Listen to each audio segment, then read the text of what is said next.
5 बजे DD national पर।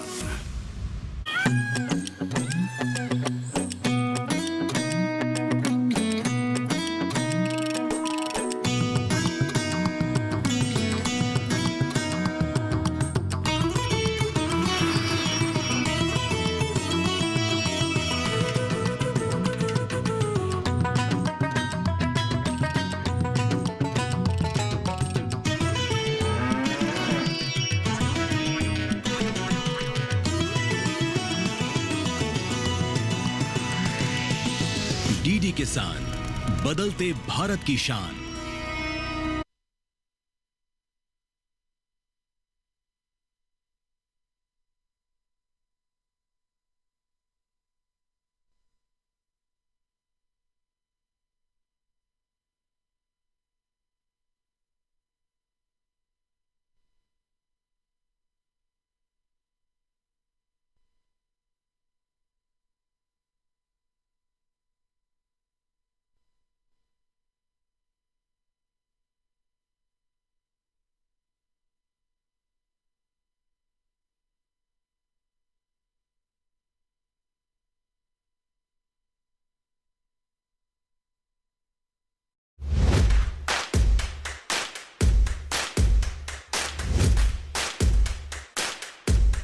नमस्कार, बहुत स्वागत। मैं हूं आपके साथ राधिका चौधरी। महाचौपाल चर्चा असम से हो रही है, बनारस पहुंच गई है, हरियाणा हमारी टीम पहुंच चुकी है, महाराष्ट्र में पहुंच गए हैं। आज की चौपाल चर्चा शिवमोग गांव से।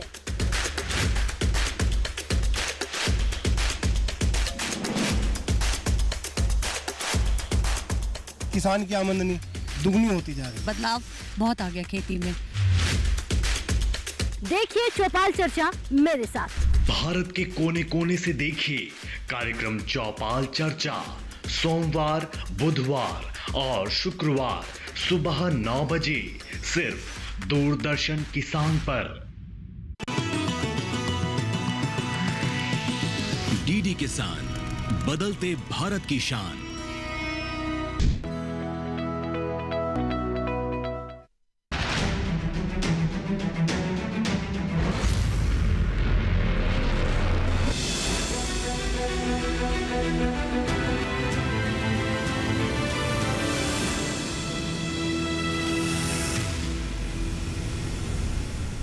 नमस्कार, आप सभी का स्वागत है दूरदर्शन किसान पर। आप देख रहे हैं कार्यक्रम हेलो किसान। मैं हूं आपके साथ पुलकित शुक्ला।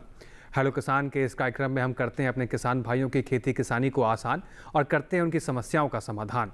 आपकी भूमिका इस कार्यक्रम में सबसे महत्वपूर्ण होती है क्योंकि आप लाइव जुड़ते हैं कार्यक्रम में अपने सवालों के साथ और आपकी समस्या का समाधान कार्यक्रम में मौजूद जो एक्सपर्ट होते हैं विषय से जुड़े हुए, वो आपकी समस्या का समाधान इस कार्यक्रम में करते हैं।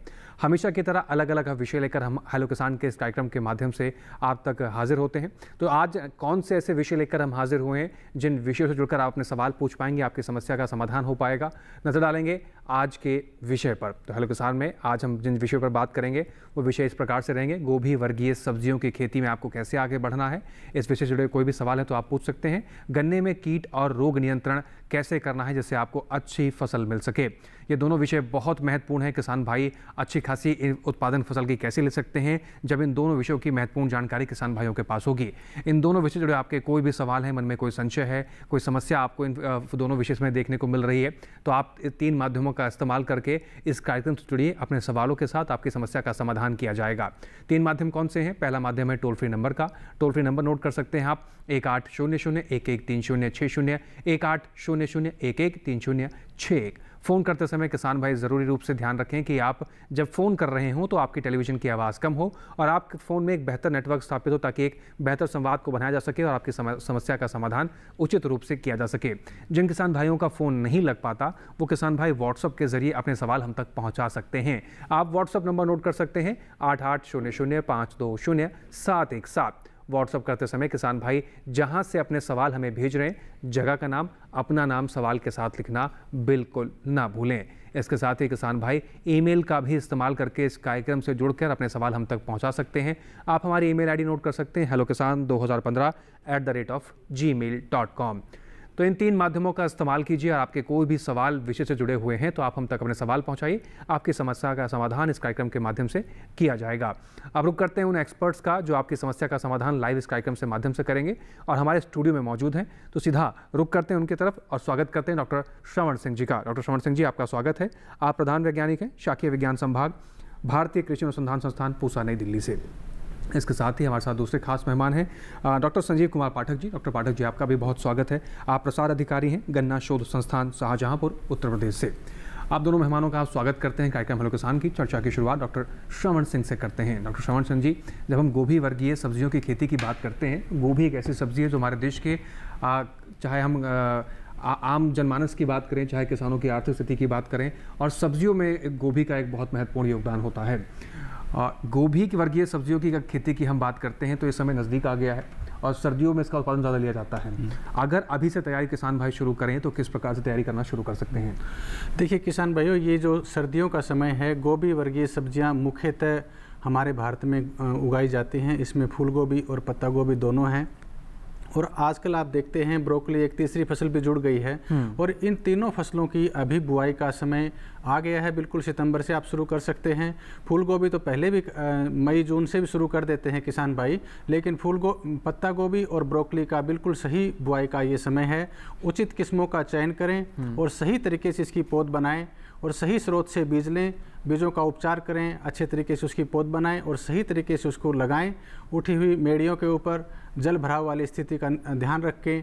इन सब बातों को ठीक से करेंगे, कीड़े और रोगों का प्रबंधन समय पे करेंगे तो पेस्टिसाइड भी कम लगेंगे, अच्छी गुणवत्ता की पैदावार मिलेगी और पैदावार भी ज़्यादा मिलेगी, तो जिससे आपको अधिक मुनाफा मिलेगा और ये भी बहुत कम समय में, लगभग 65-70 दिन में आप एक अच्छी खासी फसल अपने खेत में पैदा कर सकते हैं। ये खास गुण है इन फसलों का किसान भाइयों के लिए। जी, तो ये तमाम कारक हैं जिनको किसान भाई सही समय पर सही तरीके से पहचान कर प्रबंधन कर अगर गोभी वर्गीय खेती में आगे बढ़ेंगे तो जैसे डॉक्टर साहब ने कहा कि 60 से 70 दिन में आप अच्छा उत्पादन लेंगे, बाजार में अच्छा मूल्य मिल पाएगा, किसान भाई आर्थिक रूप से, सामाजिक रूप से सशक्त बन पाएंगे।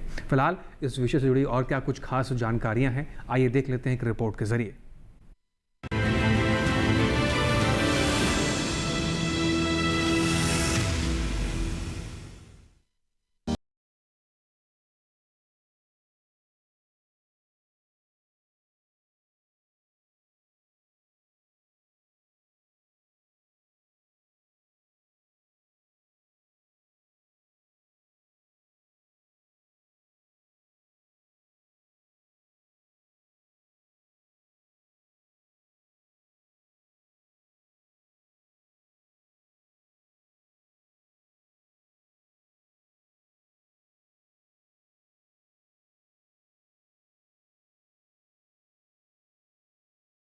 खरपतवार नियंत्रण के लिए रोपाई से पहले बेसालीन 2.5 लीटर या स्टाम्प 3.3 लीटर प्रति हेक्टेयर की दर से छिड़काव कर हल्की सिंचाई करें। अगेती फसल में सिंचाई रोपाई के तुरंत बाद और उसके बाद साप्ताहिक अंतराल पर व मध्यम व पछेती फसल में 10 से 15 दिनों के अंतराल पर सिंचाई करें।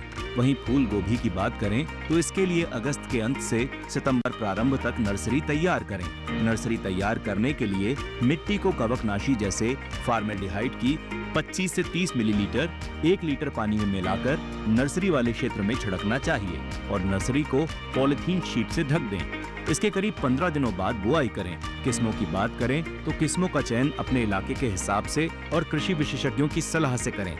फूल गोभी की फसल में डैम्पिंग ऑफ के नियंत्रण के लिए एप्रॉन SD 35 या थीरम 2 ग्राम प्रति किलो बीज की दर से बीजोपचार और एंथ्रेक्नोज के लिए डायथेन M45 या बाबिस्टीन 2 ग्राम प्रति लीटर पानी की दर से छिड़काव करें। दवा का उपयोग कृषि विशेषज्ञों की सलाह से करें।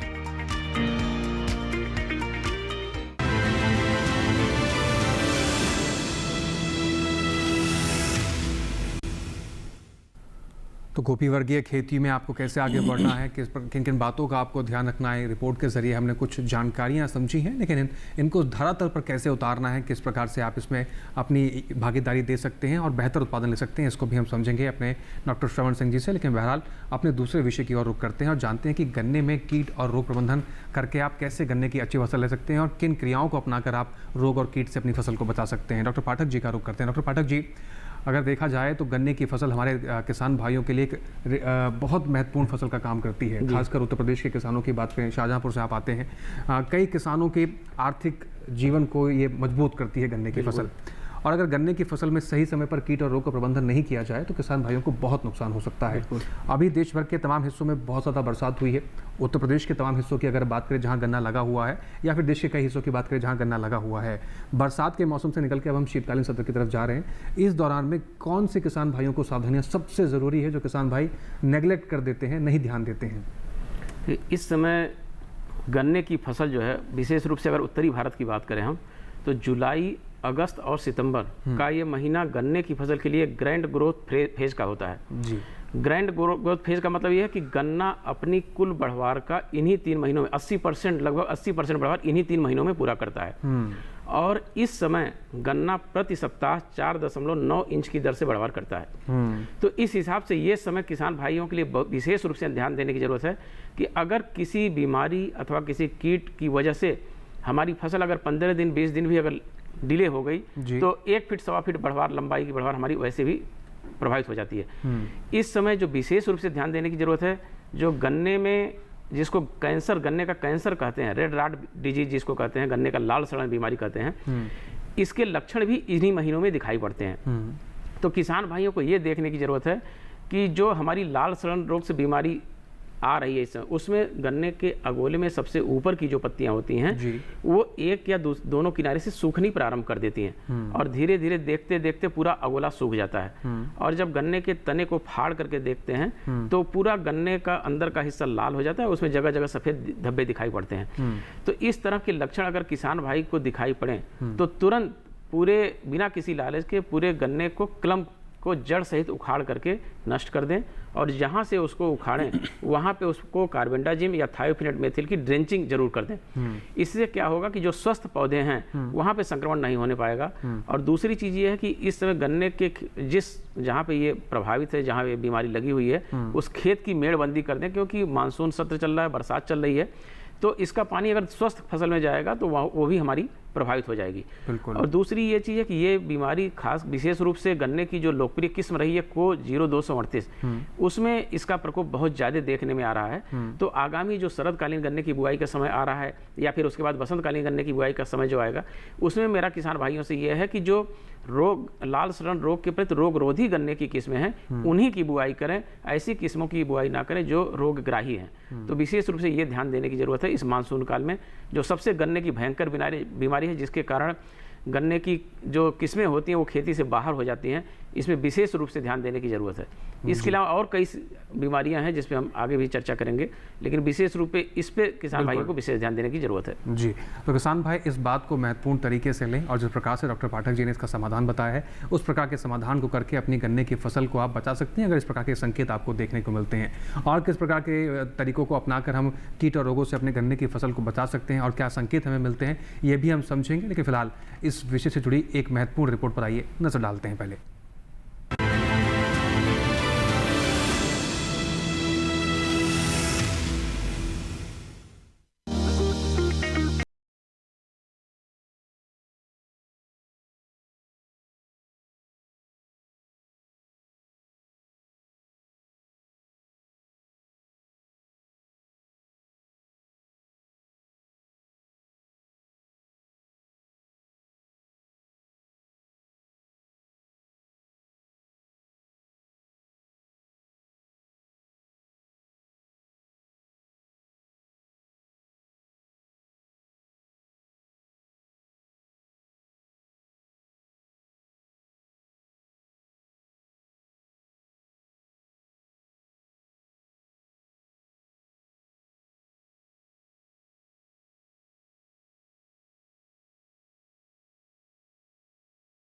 को इकट्ठा करके प्रभावित तनों को जमीन से काटकर नष्ट कर देना चाहिए।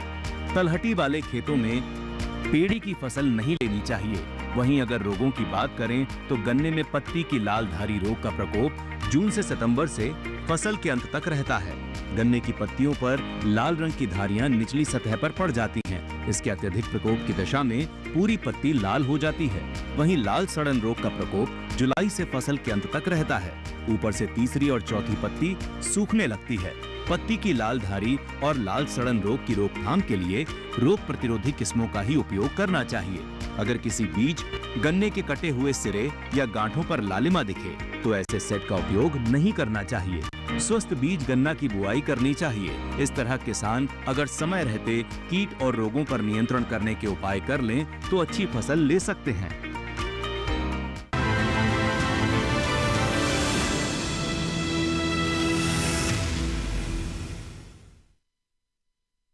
कीट और रोग प्रबंधन करने के लिए किन बातों का आपको ध्यान रखना है, रिपोर्ट के जरिए समझने की कोशिश की गई। बहरहाल आगे बढ़ते हैं। दर्शक हैं फोन लाइन के जरिए हमारे साथ जुड़े हुए हैं। सबसे पहले रुख करते हैं उनका।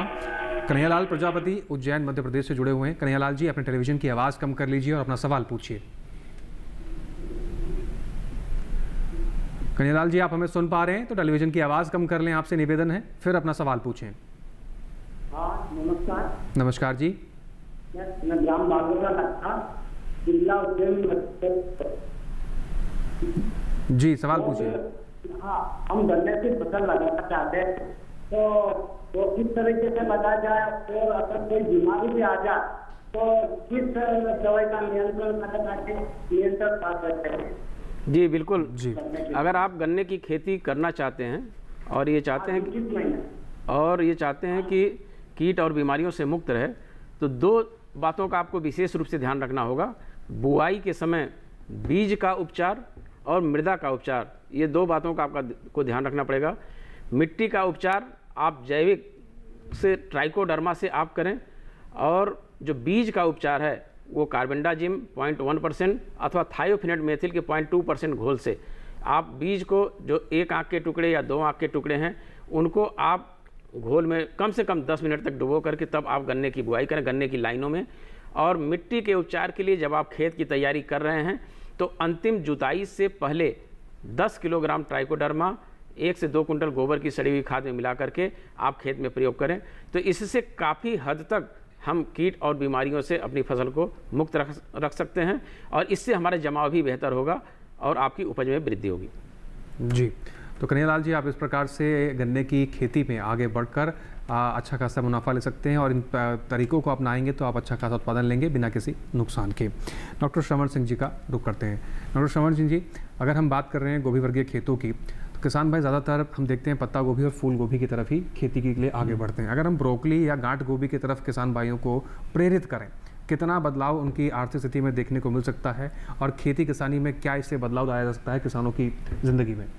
खासकर ब्रोकली को देखें तो ये बहुत ही तेज़ी से बढ़ रही है ये फसल और इसका एक सबसे बड़ा कारण जो है इसकी एंटी कैंसर जो प्रॉपर्टीज़ हैं जो हमारे देश में काफ़ी तादाद में बढ़ रही है, पूरे विश्व में ही बढ़ रही है, उसको रोकने के लिए ये एक फसल अच्छी निकल के आ रही है क्योंकि इसमें ग्लूकोराफेनिन एक तत्व होता है जो एंटी कैंसर कंपाउंड जिसको मानते हैं और साथ में दूसरे पोषक तत्व भी रहते हैं, डाइटरी फाइबर्स और सब हैं।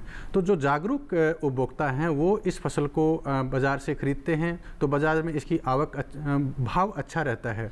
तो इसलिए किसान भाई खासकर शहरों के आसपास जहां जागरूक उपभोक्ता हैं वहां यदि ये लोग लगाते हैं तो इसको अच्छे से इसको करके और अच्छा आमदनी इससे कमा सकते हैं। लेकिन आजकल देखा है ब्रोकली सिर्फ बड़े शहरों के आसपास ही नहीं, दूर दराज के क्षेत्रों में भी पहुंच गई है।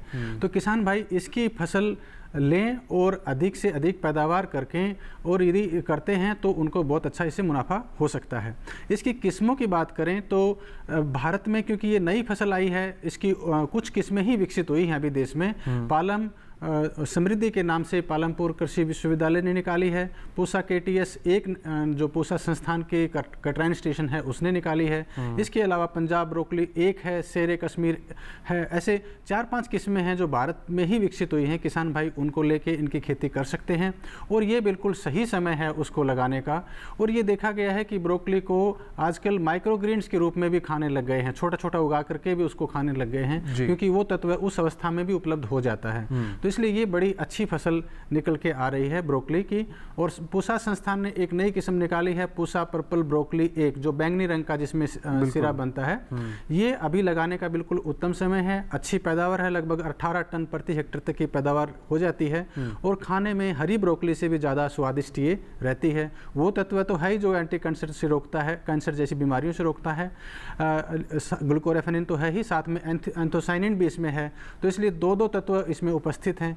तो किसान भाई ऐसी फसलों को उगाएंगे तो इसमें फ़ायदा उसको ज़्यादा मिलेगा, साथ ही साथ इनमें बीमारी और कीड़े भी कम लगते हैं ब्रोकली में।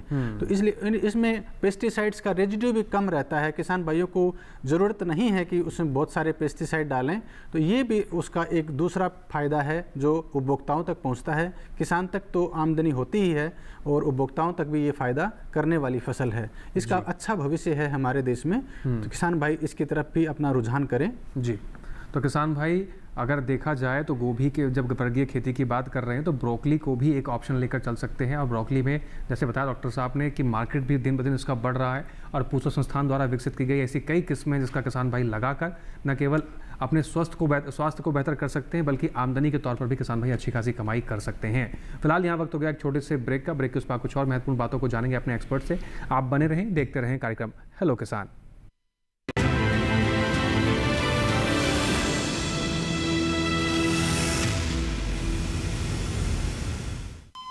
अरे सुन तो। मुझे क्या सुनाना चाहते हो? जो सुनाओ मेरी सौतन को। किसको? अरे वही तुम्हारा मोबाइल फोन जिससे सुबह शाम दिन रात चिपके रहते थे और कहते थे किसान कॉल सेंटर से बातें हो रही हैं। अच्छा ये बात है। हाँ क्यों, क्या हुआ? अब बात नहीं होती क्या? अब तो झट से बात हो जाती है। ऐसा क्या? हाँ, अब तो ज्यादा लाइनें और खास तकनीक के कारण खेती के माहिरों से तुरंत बात हो जाती है। और अगर कभी लाइन व्यस्त हो तो अपनी समस्या फोन पर रिकॉर्ड करा दो, वहाँ से फोन आ जाता है और समस्या की हल का मैसेज भी आ जाता है। ये देखो आ गया। अरे वाह, इसका मतलब इंतजार की घड़ी अब खत्म। हाँ, तभी मैं सोचूं कि आजकल मुझ पर इतना प्यार क्यों आ रहा है। कृषि संबंधी समस्याओं का अपनी भाषा में तुरंत हल पाने के लिए पूरे भारत में किसी भी फोन से हेल्पलाइन नंबर पर संपर्क करें। किसानों का दोस्त किसान कॉल सेंटर।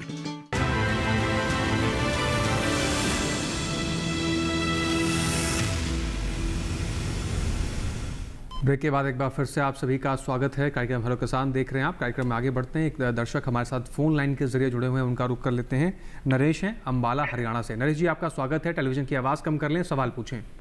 हाँ जी नमस्कार सर। जी हाँ जी सर, मेरा सवाल है कि कौन सी जिसमें गुड़ की अच्छी मात्रा मिले। लवी जी अपना सवाल दोहराइए। सर जो गन्ने की कौन सी किस्म लगाई जाए जिसमें गुड़ की अच्छी मात्रा निकलेगी।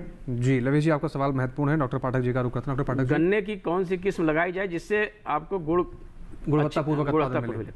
देखिए गन्ने की किस्म आपके हरियाणा में जो है ये एक तो 0238 चल रहे, हालांकि अब उसमें डिजीज आ गई है, लेकिन उसके अलावा भी कई गन्ने की ऐसी किस्में हैं जिनसे आप कोलक 14201 गन्ने की किस्म है।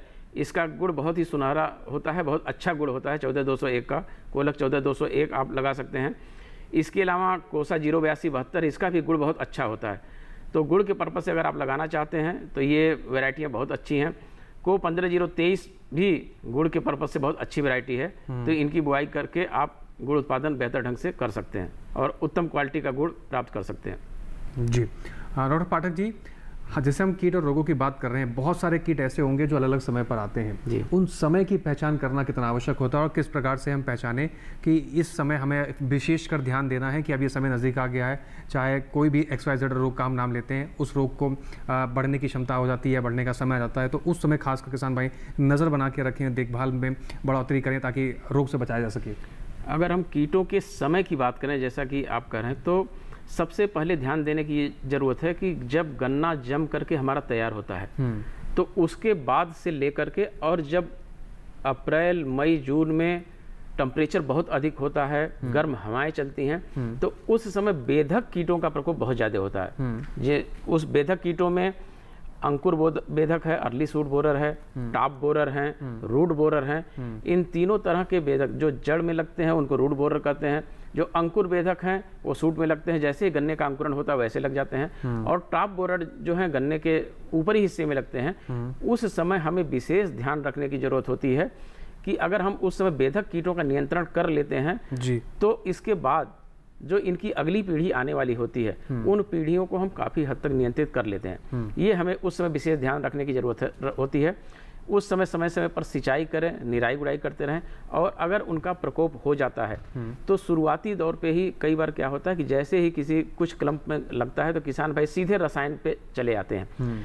तो उस समय हमें और भी जो तरीके हैं, जैसे अगर हम मैकेनिकल मेथड अपनाते हैं, अगर 1 या 2 क्लम्प में आ जाते हैं लगता है, तो अगर उनको शुरुआती दौर में पौधा हमारा 1 फीट या 1.5 फीट का होता है, अगर ज़मीन की सतह से उसको काट करके नष्ट कर दें तो उसके जो अंडा, लार्वा, प्यूपा है वो सब नष्ट हो जाते हैं और उसकी आगे की पीढ़ी नहीं आने लगती है। तो हमें हर मेथड अपनाना चाहिए, मैकेनिकल मेथड अपनाना चाहिए। ट्राइको कार्ड हर जगह तैयार होते हैं, गन्ना शोध संस्थानों पे भी तैयार हैं, कृषि विज्ञान केंद्रों पे भी मिलते हैं। ट्राइको कार्ड के लगा करके हम उन कीटों के जो लार्वा होते हैं, जो उनके अंडे होते हैं, उनको नष्ट कर सकते हैं ताकि उसकी आगे की पीढ़ी ना आवे। यदि अधिक क्षेत्रफल में होता है तब हमें दवा रसायनों पे जाना चाहिए। और क्लोरेंट्रोनिलिप्रोल ये बेधक कीटों के नियंत्रण के लिए सबसे बेहतर कीटनाशक है। इसका प्रयोग 150 ml को 400 लीटर पानी में घोल बना के प्रति एकड़ की दर से, अगर हेक्टेयर की बात करें तो 375 ml को 1000 लीटर पानी में घोल बना करके सूखे खेत में गन्ने की लाइनों में ड्रेंचिंग कर दें, जड़ों के पास ड्रेंचिंग करके, और उसके बाद तुरंत 24 घंटे के अंदर पानी चला दें। तो इस बेधक कीटों से हम काफी हद तक नियंत्रण पा सकते हैं। शुरुआती दौर पे अंकुर बेधक का नियंत्रण तो होगा ही होगा, साथ ही साथ हम टॉप बोरर की जो अगली पीढ़ी आती है उसको भी नियंत्रण कर सकते हैं। हाँ डॉक्टर पाठक जी, एक दर्शक हमारे साथ जुड़ गए हैं, उनका रुख कर लेते हैं। कृष्णा जी हैं हापुड़ उत्तर प्रदेश से। कृष्णा जी आपका स्वागत है, सवाल पूछिए। हेलो जी, आपका स्वागत है, सवाल पूछिए। सर नमस्कार। नमस्कार सर, मेरा सवाल ये है, जी, हमारे यहाँ पश्चिमी उत्तर प्रदेश में जो भी नई वैरायटी आ रही है वो उसके जैसी फरमाई नहीं कर रही जी, जो आगे वैरायटी जो उत्तर प्रदेश 802 के जैसे तो कौन सी सकती है और उनके क्या हो रहा है? जी कृष्णा जी, जी आपके सवाल को जितना हम समझ पाए कि आपके क्षेत्र में जो वैरायटी आपको मिल रही है वो ज़्यादातर खराब निकल रही है, ये समस्या आपकी। 15/35 की फरमाई नहीं कर पाई, 14 नहीं कर पाई है सर, और 17 को की वैरायटी है उसमें गिरने की शिकायत है, और कोई अदर वैरायटी जो यहाँ बराबर। जी कृष्णा जी इसमें एक बात ये भी महत्वपूर्ण है कि आपने बीज कहाँ से लिया है, थोड़ा सा इसके बारे में बता देंगे। अगर कृषि विज्ञान केंद्र या फिर जो भारत सरकार द्वारा जो कृषि विज्ञान केंद्र स्थापित किए गए हैं या जो सरकारी संस्थान है वहाँ से अगर आपने बीज लिया था? बीज हमने मुजफ्फरनगर से मंगवाया था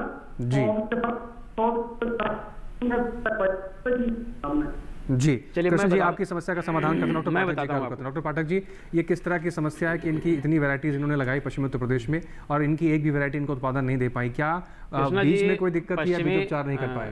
बिल्कुल मैं बता रहा हूँ कृष्णा जी, जो पश्चिमी उत्तर प्रदेश में आप देख रहे होंगे कि कोसा 13,235 का क्षेत्रफल बहुत तेजी से बढ़ रहा है। अकेले मुरादाबाद मंडल में और उधर मेरठ मंडल में काफ़ी क्षेत्रफल में ये 13,235 का एरिया बहुत तेज़ी से बढ़ रहा है। आपको ध्यान देना पड़ेगा कि कौन सी किस्म किस समय लगाएं जिससे हम बेहतर पैदावार ले सकें। अगर आपको कोसा 13,235 बहुत अच्छी वैरायटी, अगर इससे अच्छी पैदावार लेनी है तो आपको शरद काल में ना लगा करके इसको बसंत काल में लगाना है। अगर इस वैरायटी को आप मार्च में लगाते हैं तो आप इससे बहुत अच्छी पैदावार ले सकते हैं कोसा 13,235 से। वहीं पे अगर कोलक 14,201 से अच्छी पैदावार अगर आपको लेनी है तो इसको आपको शरद काल में लगाना पड़ेगा। ऑटम प्लांटिंग, शरदकालीन गन्ने की बुआई करनी पड़ेगी। तो इस तरीके से अगर आप गन्ने की बुआई करते हैं तो अब वहीं पे 15,023 जो आप कह रहे थे, 15,023 को स्प्रिंग में, बसंत काल में जितना लेट आप बोएंगे, अगर आप आफ्टर हीट बोते हैं, गेहूं के बाद अगर बोते हैं, तो इस वैरायटी से बहुत अच्छी पैदावार ले सकते हैं, क्योंकि 15,023 एक्स्ट्रा अर्ली वैरायटी है, 10 महीने में ही पक करके तैयार हो जाती है। इसके अलावा जो आपने कहा बताया कि कोसा 17,231 वैरायटी थोड़ी पतली जरूर है, लेकिन आप विशेष प्रबंध करके उस वैरायटी से भी बहुत अच्छी पैदावार ले सकते हैं। विशेष प्रबंध का मतलब ये कि इस गन्ने में ब्यांत बहुत अधिक होता है, कल्ले बहुत अधिक निकलते हैं। तो आप अगर इस गन्ने की बुआई किए हैं कोसा 70-231 की, तो आप देख लें कि 1 मीटर में अगर 16-17 पौधे हो गए हैं, 16-17 कल्ले हो गए हैं, तो आप तुरंत मिट्टी चढ़ा दीजिए। इससे क्या होगा कि जो अनवांटेड टिलर्स हैं, अवांछित कल्ले हैं, वो निकलने बंद हो जाएंगे और जो कल्ले आपके निकले हैं उन्हीं की बढ़वार होगी और गन्ना आपका मोटा होगा। इसके अलावा अभी पिछले साल एक गन्ने की किस्म कोसा 18-231 रिलीज हुई है, जो किसानों में बहुत लोकप्रिय हो रही है। और कृष्णा जी से मैं चाहूँगा कि गन्ना शोध संस्थान से इस वैरायटी को आप ले जाएं, अक्टूबर में इसका वितरण होगा और ले जाके लगाएं। इसकी भी पैदावार बहुत अच्छी है। और अक्टूबर में कोसा 18-231 और कोसा 19-231, ये दोनों का बीज मिनी सीड किट शाहजहाँपुर शोध संस्थान द्वारा दिया जाएगा। मैं आपसे अनुरोध करूँगा कि आप ऑनलाइन बुक करके इसको ले जाएँ। और वेराइटियाँ बहुत अच्छी हैं, बशर्ते उनको विशेष प्रबंध करने की आवश्यकता है। जी, तो इस प्रकार से कृष्णा जी आपकी समस्या का समाधान डॉक्टर पाठक जी ने किया है। आप इन किस्मों का चुनाव कर गन्ने की खेती में आगे बढ़ें, अच्छा उत्पादन लें और जो समस्या आपको आ रही है भविष्य में ना मिले, ऐसी हम कामना करेंगे। बहरहाल आगे बढ़ते हैं। एक और दर्शक हमारे साथ जुड़ गए हैं, नंदस्वरूप मिश्रा, बाराबंकी उत्तर प्रदेश से। नंदस्वरूप जी आपका स्वागत है, सवाल पूछिए। हेलो जी नंदस्वरूप जी, सवाल पूछिए। नमस्कार सर, मेरा नाम मैं जानना चाहता हूँ जी और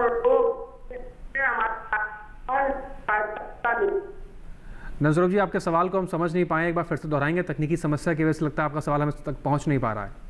हाँ, मैं जानना ये चाहता हूँ गोभी की खेती किस मौसम में समय करनी चाहिए और उसमें कम सके और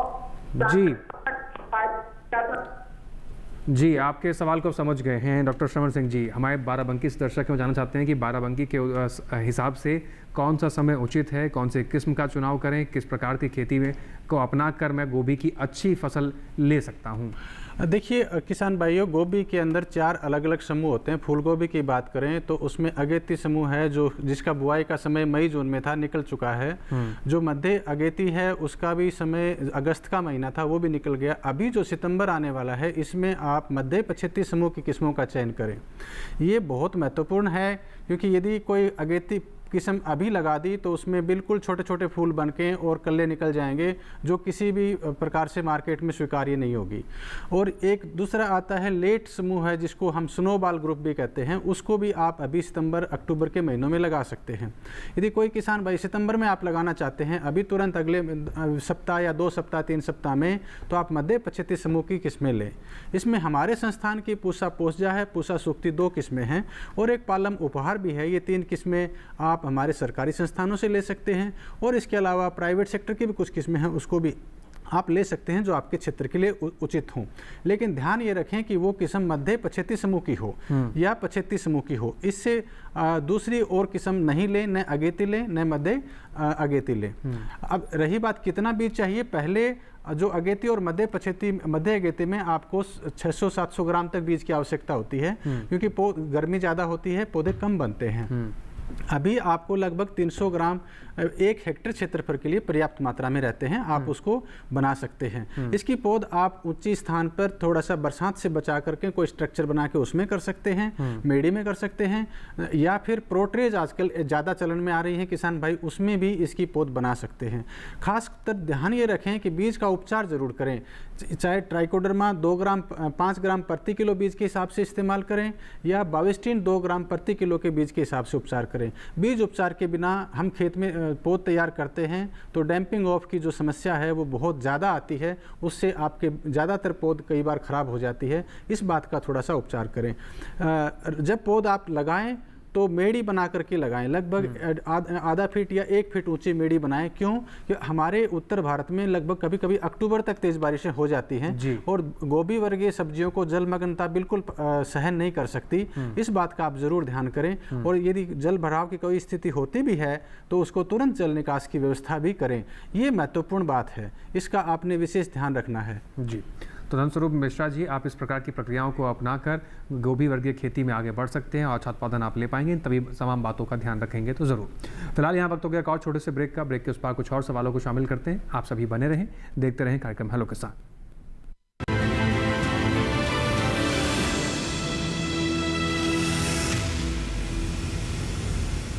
डीडी किसान ने कर ली है तैयारी, यहाँ मिलेगी पशुपालन की हर एक जानकारी।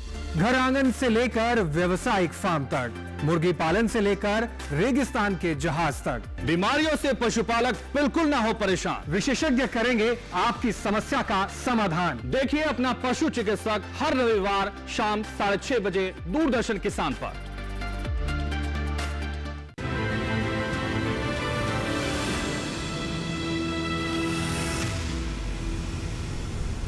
ब्रेक के बाद एक बार फिर से आप सभी का स्वागत है। कार्यक्रम में आगे बढ़ते हैं। दर्शक हैं फोन लाइन के जरिए उनका रुख कर लेते हैं। रामरूप पटेल हैं प्रयागराज से। रामरूप जी आपका स्वागत है, सवाल पूछिए। सर गोभी लगाना चाहते हैं, गोभी जी गोभी लगा हुआ है, लगाना नर्सरी डालना चाहते हैं जी, मतलब कहाँ से कौन कंपनी? जी रामरूप पटेल जी हैं हमारे प्रयागराज से। डॉक्टर श्रवण सिंह जी, प्रयागराज में गोभी की खेती करना चाहते हैं, कौन सी गोभी का चुनाव करें? बंद गोभी लें, पत्ता गोभी लें, और बीज कहाँ से लें, किस प्रकार से आगे बढ़ें? देखिए, आप यदि फूल गोभी की खेती करना चाहते हैं तो अभी हमने बात की कि मध्य पछेती या फिर पछेती समूह की फसलें आप चुनाव करें फूल गोभी में। इसमें मध्य पछेती की 2 किस्में मैंने पूसा संस्थान की बताई थी, एक पालमपुर विश्वविद्यालय की बताई, पूसा पोसजा और पूसा सुक्ति हमारे संस्थान की हैं। पालम उपहार जो है वो पालमपुर संस्थान की है। इसके अलावा और भी कई सारी किस्में बाज़ार में उपलब्ध हैं, लेकिन जो पछेती समूह की जो मैं बात कर रहा था, मुझे लगता है आप प्रयागराज में सीड की बीज इधर से ले जाएंगे, उसमें थोड़ा वक्त लग जाएगा, तो आप स्नोबाल समूह की किस्म लगाएं। उसमें पूसा स्नोबाल K1 है, पूसा स्नोबाल KT25 है और पूसा स्नोबाल के 2 हाइब्रिड भी हैं, 1 और 2 नंबर के। आप इसका जो बीज है हमारे कटराइन संस्थान है वहाँ से मंगा सकते हैं फ़ोन करके। वो आपको ऑनलाइन आप पैसा भेजेंगे, वो आपको बीज भेज देंगे। आपको 1 हेक्टेयर के लिए लगभग स्नोबाल ग्रुप की जो बात करते हैं तो 250-300 ग्राम उपयुक्त होगा, इतने में आपका पूरी मात्रा हो जाएगी। यदि आप पत्ता गोभी की खेती करना चाहते हैं तो उसमें गोल्डन एकड़ जो शुरू में एक वीडियो में बताई थी, आप उस किस्म को ले सकते हैं, उसकी पौध बना सकते हैं। और उसके अलावा पूसा हाइब्रिड 81 और 82 ये 2 संकर किस्में हैं, उनकी पैदावार भी काफ़ी अच्छी आती है। आप उनको भी हमारे कटराइन का जो संस्थान मैंने बताया, पूसा संस्थान का एक वहाँ क्षेत्र है, वहाँ से भी आप मंगा सकते हैं। उसका भी वही तरीका है, आप वहाँ से फ़ोन करके और आप वहाँ से बीज मंगा सकते हैं। ये आप दोनों ले सकते हैं। यदि आप प्रयागराज में हैं, बहुत टूरिस्ट भी आते हैं, आप ब्रोकली की तरफ रुझान करते हैं, तो जैसे मैंने पालम समृद्धि की जिक्र किया था और हमारे पूसा संस्थान की एक बैंगनी जो ब्रोकली तैयार हुई है, आप उसकी भी बात कर सकते हैं, उसको भी आप हमारे संस्थान से ले सकते हैं। आप इन तीनों फसलों की खेती कर सकते हैं। और जैसे गांठ गोभी है या केल वाली जो बातें हैं, क्योंकि जहां टूरिस्ट आते हैं वहां विदेशी सब्जियों की ज़्यादा अच्छा भाव भी मिलता है और डिमांड भी रहती है, तो आप उन फसलों को भी जोड़ सकते हैं। उनका आप अपने संस्थान, अपने आसपास जो दुकानें हैं, लेकिन किसी भी दुकान से लें, कहीं से भी लें, बीज प्रमाणित जगह से हो और सही समूह की फसल हो। अगेती फसलें किस्में अभी नहीं लगाएं, इस बात का विशेष ध्यान रखें। जी डॉक्टर श्रवण सिंह जी, आपने बहुत महत्वपूर्ण बात बताई। फिलहाल एक दर्शक और हैं, सत्यदेव हैं, गोंडा उत्तर प्रदेश से, उनका रुख कर लेते हैं। सत्यदेव जी आपका स्वागत है, सवाल पूछिए। सत्यदेव जी आप हमें सुन पा रहे हैं तो सवाल पूछिए। मैं गोंडा से बोल रहा हूँ, वहाँ के लिए कौन सी वैरायटी बीज गोभी का? जी सत्यदेव जी, आपके सवाल को शामिल करते हैं। डॉक्टर श्रवण सिंह जी, गोंडा में कहाँ से ये बीज लें और कौन से किस्म इनके क्षेत्र के लिए उचित रहेगी? आप यदि गोंडा उत्तर प्रदेश में आप बता रहे हैं तो वहाँ यही जो पैटर्न रहेगा जो पूरे उत्तर भारत में रहता है। इसके लिए मैंने अभी बताया था कि पूसा स्नोबाल की जो किस्में हैं, जो हमारे कटराइन संस्थान है, भारतीय कृषि अनुसंधान संस्थान का कटराइन संस्थान है, वहाँ आप से बीज मंगा सकते हैं। दूसरा तरीका ये है कि यदि आप वहाँ तक नहीं पहुँच पा रहे हैं तो आप किसी भी प्राइवेट कंपनी से लेते हैं तो उससे ये निश्चित करें कि वो अभी बुआई के लिए है या नहीं। यदि है वो लें। दूसरी बात, प्रमाणित उसका बिल लें और उससे रिसिप्ट लें, क्योंकि कई बार थोड़ी बहुत भी इधर उधर बात होने से आपको क्लेम के लिए, उन सब चीज़ों के लिए ये ज़रूरी होता है कि आप पक्का बिल लें उसका और ऐसे करें। लेकिन मैं आपको ये सलाह दूंगा कि आप हमारे संस्थान का जो कटराइन संस्थान है वहाँ से आप बीज मंगाएं। पूसा स्नोबाल K1 का मंगा सकते हैं, KT25 का मंगा सकते हैं और पूसा स्नोबाल हाइब्रिड 1 और 2 इनमें से किसी का भी मंगा सकते हैं, क्योंकि इनके बीज हैं वो पहाड़ी क्षेत्रों में ही पैदा होते हैं, हमारे दिल्ली संस्थान में नहीं होते हैं, क्योंकि यहाँ थोड़ी गर्मी रहती है, इसके लिए ठंडा वातावरण चाहिए होता है जी। तो आप ले सकते हैं। और पत्ता गोभी की भी मैंने बात की थी, उसका भी बीज वहीं मिलता है हाइब्रिड। आप 81 और 82 2 नंबर के अच्छे हाइब्रिड्स हैं, आप उनको मंगा के लगाइए, आपको बहुत अच्छी पैदावार मिलेगी जी। तो सत्यदेव जी, आप इस प्रकार की किस्मों का चयन कर सकते हैं और बीज कहाँ से आपको मिलेगा इसका भी समाधान हो गया है। डॉक्टर पाठक जी का रुख करते हैं। डॉक्टर पाठक जी, को दर्शकों के सवाल हमें व्हाट्सएप के जरिए भी मिले हैं। अयोध्या जिले से एक दर्शक हैं अवनीश विश्वकर्मा, वो जानना चाहते हैं कि मैंने अपने खेत में गन्ने की फसल लगाई है जो कि किस्म है J85 और इस गन्ने की बढ़वार ना के बराबर हो रही है। उसकी पत्तियां पीली सुकड़ी हैं, नुकीली और सीधी खड़ी रहती हैं और उसी खेत में CO 238 किस्म लगा रखी है जिसकी बढ़वार बहुत अच्छी है। तो ये समस्या क्यों है? और हमने बीज उपचार लगाने के बाद भी ये फसल लगाई थी लेकिन फिर भी समस्या देखने को मिल रही है।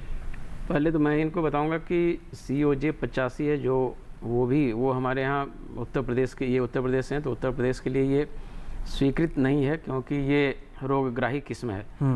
तो मैं आगे से सुझाव दूंगा अपने किसान भाई को कि आगे से CO J85 की बुआई ना करें। दूसरी जो CO 238 की बात इन्होंने कहा कि बहुत अच्छी खड़ी है, हो सकता है बेशक वो अच्छी खड़ी हो, लेकिन ये किस्म बहुत बड़े पैमाने पर गन्ने के कैंसर रोग से ग्रसित हो गई है। तो इन दोनों किस्मों के लिए मैं सुझाव देना चाहूँगा कि वो उसकी बुआई ना करें। ये दोनों लाल सड़न रोग के प्रति रोगग्राही किस्में हैं। कई किस्में ऐसी हैं जो कोसा 18-231 हैं, कोलक 14-201 हैं, कोसा 13-235 हैं, अभी नई रिलीज हुई है कोसा 19-231 वो हैं। इन किस्मों की बुआई करके वो अच्छी पैदावार ले सकते हैं। ये किस्में, हो सकता है कई बार ऐसा होता है कि लाल सड़न रोग का जो पैथोजन है, जो फंगस है, वो हमारे गन्ने के अंदर रहता है, लेकिन फेवरेबल कंडीशन ना मिलने के कारण उसके लक्षण नहीं दिखाई पड़ते हैं। तो ये अब बड़े पैमाने पे लाल सड़न रोग से ग्रसित हो रही हैं। ये दोनों किस्मों की बुआई मैं इनसे अनुरोध करूंगा कि ना करें। जो नई गन्ने की किस्में हैं उनकी आप बुआई करें। बुआई करते समय जो पहले भी मैंने कहा कि बीज का उपचार और मृदा का उपचार, ये दोनों बहुत ही ज़रूरी है। बीज उपचार, मृदा उपचार करने के पश्चात ही आप बुआई करें।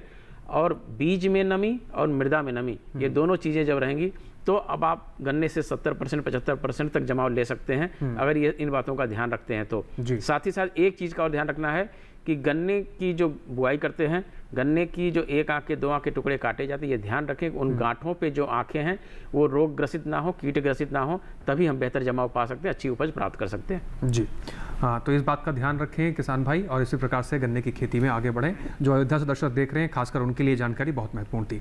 आगे बढ़ते हैं, एक दर्शक हैं सुभाष पाटीदार मंदसौर मध्य प्रदेश से हैं। सुभाष जी, आपका स्वागत है, सवाल पूछिए। जी सर, मेरा सवाल है कि अभी गोभी की डालना चाहता हूँ तो वो कौन सी बीज लाऊं मैं अभी? जी, सुभाष पाटीदार जी हैं, डॉक्टर श्रवण सिंह जी मंदसौर से हैं। ये गोभी की खेती करना चाहते हैं, किस्म कौन सी लगाएं, इनके क्षेत्र के लिए उचित कौन सी है?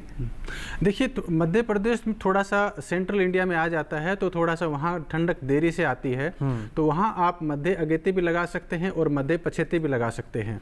मध्य अगेती में आप, हमारे पास पूसा का एक हाइब्रिड है, पूसा कॉलीफ्लावर हाइब्रिड 3 नंबर, आप उसको लगा सकते हैं।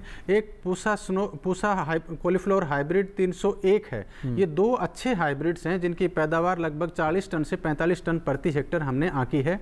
आप इन दोनों का बीज हमारे संस्थान से ले सकते हैं या कटराइन का एक हमारा संस्थान मैंने अभी बताया था, वहाँ से भी बीज मंगा सकते हैं 301 का, आप उसको लगाइए। आपके मध्य प्रदेश में बहुत अच्छी पैदावार ये दोनों संकर किस्में देंगी। इसका बीज आपको लगभग 250-300 ग्राम बीज पर्याप्त रहेगा 1 हेक्टेयर के लिए। आप इसको पोस्टल से मंगा सकते हैं, फ़ोन करके मंगा सकते हैं। आप इसको करिए, बहुत अच्छी पैदावार आपको मिलेगी। यदि ऐसा नहीं पहुंच पाते हैं तो आपके क्षेत्र में जो बीज बिक रहे हैं उसको आप लीजिए, लेकिन वैसे ही जैसे मैंने कहा कि उसका ये प्रमाणित कीजिए कि वो अभी बुआई के लिए उपयुक्त है या नहीं। क्योंकि कई दफ़ा क्या होता है, अगेती का बीज यदि आपको मिल जाता है बाजार से तो उसमें आपका नुकसान ज़्यादा हो जाएगा। तो वो किस्म या जो हाइब्रिड आप लगा रहे हैं वो मध्य अगेती या मध्य पछेती 2 ही समूह का हो। क्योंकि मैं मध्य प्रदेश के किसानों के लिए खासकर कह रहा हूँ, न कि दूसरे जैसे पंजाब, हरियाणा, उत्तर प्रदेश, इनके लिए अभी मध्य अगेती बिल्कुल नहीं लगेगी और मध्य पछेती का भी लगभग समय निकलता ही जा रहा है। तो वहाँ पे ये स्नोबॉल ग्रुप लगाएं, लेकिन मध्य प्रदेश में मध्य अगेती भी अभी लग सकती है। जी, तो सुभाष जी, आप इस प्रकार से मध्य प्रदेश में फूल गोभी की खेती में आगे बढ़ सकते हैं या गोभी वर्ग की खेती में आगे बढ़ सकते हैं। डॉक्टर पाठक जी का रुख करते हैं। डॉक्टर पाठक जी, गन्ने की फसल में ये मार्कर तकनीक की बात करते हैं, ये मार्कर तकनीक क्या है और कितना मदद करती है अपनी गन्ने की फसल को सुरक्षित करने में? देखिए, बायोटेक्नोलॉजी की ये टेक्निक है जिसमें हम अपने गन्ने की फसल को कीट और बीमारियों के प्रति रोगरोधी बनाते हैं, जिससे हमारे गन्ने की फसल पे कीटों का प्रकोप ना हो और साथ साथ में रोग का भी प्रकोप ना हो।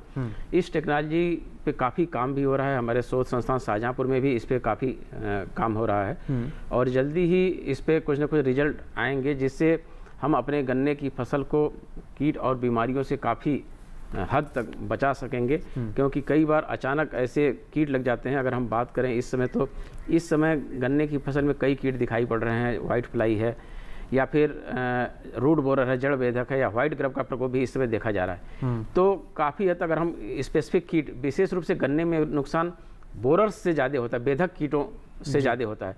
अगर हम ऐसी टेक्निक को अगर हम डेवलप कर पाए और उसमें सक्षम हो गए, तो हम बेधक कीटों से अगर हम फसल को बचा लिए तो काफ़ी हद तक हम अपनी फसल को कीटों से बचा पाएंगे। जी, इसके साथ एक और दर्शक हैं, उनका भी रुख कर लेते हैं। रामवीर शर्मा जी हैं, बुलंदशहर उत्तर प्रदेश से। रामवीर जी, आपका स्वागत है, सवाल पूछिए। रामवीर जी, आप सुन पा रहे हैं हमें? तो सवाल पूछिए। जी सर, 5-6 फुट का गन्ना हो गया, वो टूट रहा जी। वैरायटी और उसमें वो पत्ती लग रही है, ऊपर से कोट सूख रहा। वैरायटी कौन सी लगाई है रामवीर जी आपने? 238 जी हाँ, 238 आपने लगाई है। तो 238 मैंने पहले भी बताया, इसमें काफ़ी चर्चा उस पर हुई है कि 238 गन्ने के लाल सड़न रोग के प्रति रोगग्राही हो गई है और अब इसकी बुआई आप ना करें, क्योंकि उसमें रेड रॉट डिजीज आ गई है, गन्ने की लाल सड़न बीमारी आ गई है और उसका लक्षण भी मैंने बताया कि इसी समय दिखाई पड़ता है। अगोले की जो पत्तियां हैं वो पूरा सूख जाती हैं। आप ध्यान से जब गन्ने के तने को फाड़ करके देखेंगे तो देखेंगे कि अंदर का गूदा पूरा लाल हो गया और सफ़ेद सफ़ेद धब्बे दिखाई पड़ते हैं, और उनको अगर सूंघेंगे आप तो एल्कोहल जैसी महक भी आती है। तो इस नाते सबसे पहले आपको ये उपचार करना है कि जिस गन्ने के जिस क्लम्प में ये लगा है उस क्लम्प को जड़ सहित उखाड़ करके आप नष्ट कर दें, और उखाड़े गए स्थान पे आप थायोफिनेट मेथिल या फिर कार्बेंडाजिम की ड्रेंचिंग अवश्य कर दें। अगर संभव हो तो ट्राइकोडर्मा खेत में डाल दें, क्योंकि ट्राइकोडर्मा का प्रयोग करने से ये जो लाल सड़न रोग के जो फंगस हैं ये हमारे सॉइल इन्फेक्शन को, मृदा संक्रमण को रोकने में काफ़ी हद तक कारगर होते हैं, जिससे आपके स्वस्थ पौधे हैं वो प्रभावित ना होने पाएँ। आगे उस खेत में कम से कम 6 महीने तक आप गन्ने की कटाई के बाद गन्ने की बुआई ना करेंगे, किसी अन्य फसल चक्र अपनाएंगे और जो अन्य किस्में हमने बताया है आपको उनकी आप बुआई करें। 0238 की बुआई अभी फिलहाल ना करें। जी, तो इस प्रकार से आप रामवीर जी अपनी समस्या का समाधान कर सकते हैं। डॉक्टर पाठक जी ने आपको बेहतर समाधान बताया। फिलहाल यहाँ वक्त हो गया एक और छोटे से ब्रेक का। ब्रेक के उस पर कुछ और महत्वपूर्ण सवालों को जानेंगे अपने एक्सपर्ट से। आप बने रहें, देखते रहें कार्यक्रम हेलो किसान।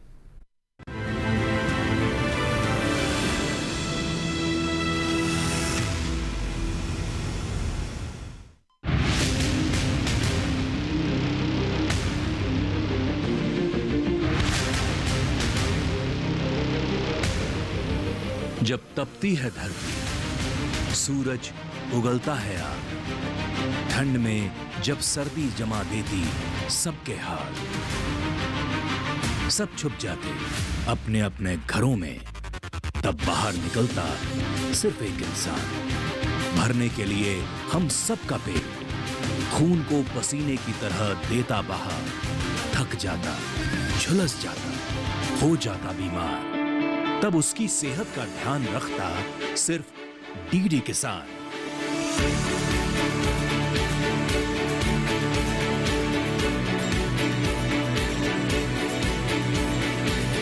देखिए स्वस्थ किसान शनिवार शाम 6 बजे लाइव सिर्फ दूरदर्शन किसान चैनल पर।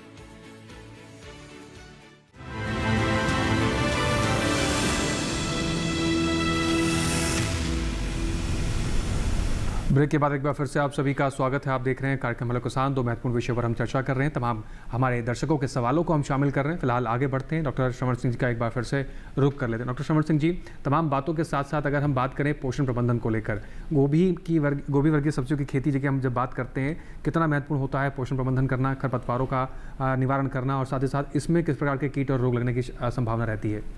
देखिए, गोभी वर्गीय सब्जियां बहुत कम अवधि की होती हैं, जैसे मैंने बताया 60-70 दिन की होती हैं। ये पोषक तत्वों की बहुत ज़्यादा ज़रूरत पड़ती है, बहुत कम समय में बहुत बड़ा पौधा बनता है।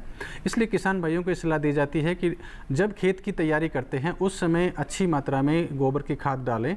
यदि किसी क्षेत्रों में गोबर की खाद की उपलब्धता नहीं है तो वहाँ पर ग्रीन मैन्योरिंग जैसे ढेंचे से आप ज़रूर करें। उससे आपकी फसल जो भूमि में सुधार होगा और फसल की अच्छी जो न्यूट्रिएंट रिक्वायरमेंट है उसको पूरी होगी। आजकल गोभी में देखा गया है कि किसान भाई जो NPK तो जरूर डालते हैं, लेकिन साथ साथ में सूक्ष्म पोषक तत्वों की कमी कर देते हैं। उसकी वजह से कई दफ़ा देखते हैं बोरोन की कमी से जैसे बीच में खोखलापन मिलता है फूल के अंदर, और कभी कभी मैग्नीशियम की कमी से पत्तों में हल्का पीलापन होता है, उसकी वजह से फूल का आकार कम हो जाता है। बिल्कुल। साथ ही साथ फेरस की कमी भी देखने को मिलती है।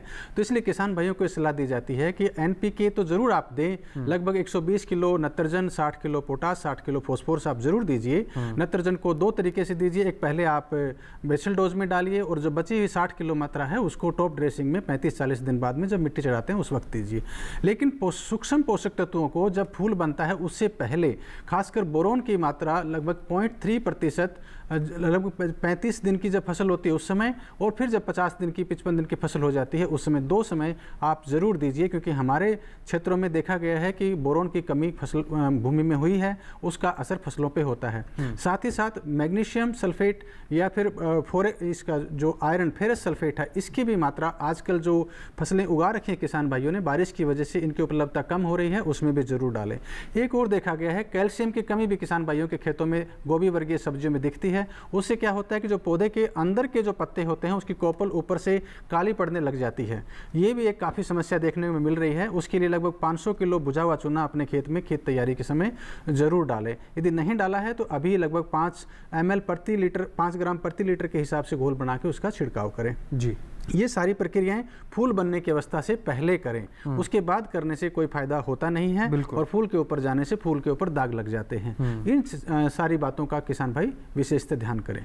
जी, तो किसान भाई इस प्रकार से पोषण प्रबंधन कर सकते हैं, अपनी फसल को सुरक्षित रखेंगे तभी आप अच्छा उत्पादन ले पाएंगे। बहरहाल एक और दर्शक है, उनका रुख कर लेते हैं। लालसा प्रसाद उत्तर प्रदेश से जुड़े हुए हैं। लालसा प्रसाद जी, आपका स्वागत है, सवाल पूछिए। लालसा प्रसाद जी, आप हमें सुन पा रहे हैं तो सवाल पूछिए। लालसा प्रसाद जी, क्या आप हमें सुन पा रहे हैं? आप हमें सुन पा रहे हैं तो सवाल पूछिए। लालसा प्रसाद जी, आप हमें सुन पा रहे हैं तो सवाल पूछिए।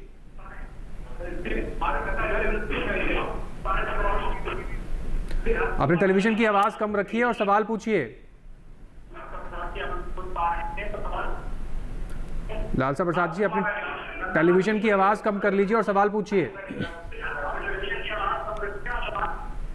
चलिए, लगता है तकनीकी समस्या।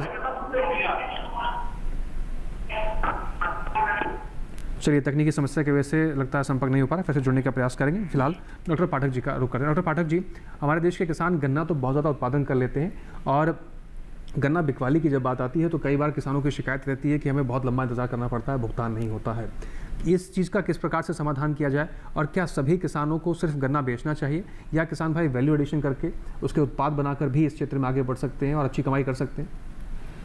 नहीं, गन्ना सप्लाई की अगर बात करें हम, विशेष रूप से अगर उत्तरी भारत की बात करें, उत्तर प्रदेश की बात करें जो सबसे बड़ा स्टेट है गन्ने का, तो पिछले 2-3 सालों में गन्ने की आपूर्ति में किसी प्रकार की कोई समस्या नहीं रही है। और इस बार तो बहुत समय से चीनी मिलें बंद हो गई हैं। और भुगतान की भी अगर बात करें तो उत्तर प्रदेश में लगभग 119 चीनी मिलें हैं, और अधिकतर चीनी मिलों का भुगतान तो 10-15 दिन के अंदर हो गया है। कुछ ऐसी चीनी मिलें हैं, कुछ ग्रुप ऐसे हैं। फिर भी अगर किसानों की समस्या रहती है तो उसके लिए क्या समाधान है? वैल्यू एडिशन की जो आपने बात किया, अगर हम गुड़ का प्रोडक्शन करते हैं तो जैगरी प्रोडक्शन करके, गुड़ का प्रोडक्शन करके, और उसमें वैल्यू एडिशन करके, आजकल गुड़ में बहुत सी ऐसी चीज़ें हैं, चाहे सौंठ है या मूंगफली है या तिल है, या बहुत सी चीज़ें मिला करके किसान भाई जो हमारा एक नॉर्मल गुड़ जो हमारा बिकता है अगर 60-70 रुपये 80 रुपये किलो, अगर उसमें वैल्यू एडिशन कर देते हैं वही गुड़ 200-250 रुपये का गुड़ हमारा बिक रहा है।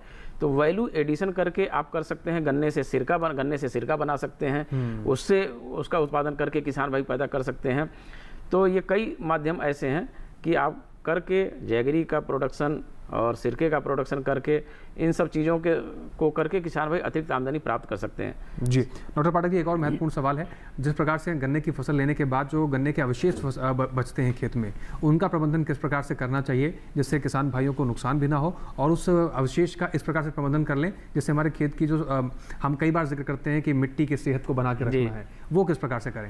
ये बहुत अच्छा प्रश्न आपने किया कि गन्ने की कटाई के बाद गन्ने की जो पत्तियां बचती हैं, किसान भाई या तो उनको जला देते हैं या कहीं और यूज कर लेते हैं। अब ऐसे कृषि यंत्र आ गए हैं जो मल्चर, श्रेडर जिनको कहते हैं, वो मल्चर आ गए हैं। किसान भाइयों को गन्ने की पत्तियों को पूरे खेत में फैला देना चाहिए।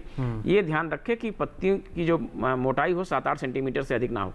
उसके बाद अगर हम श्रेडर चला देते हैं, मल्चर चला देते हैं, तो उन पत्तियों को बहुत छोटे छोटे टुकड़ों में काट करके और एकदम बुरादे की तरह वो कर देता है।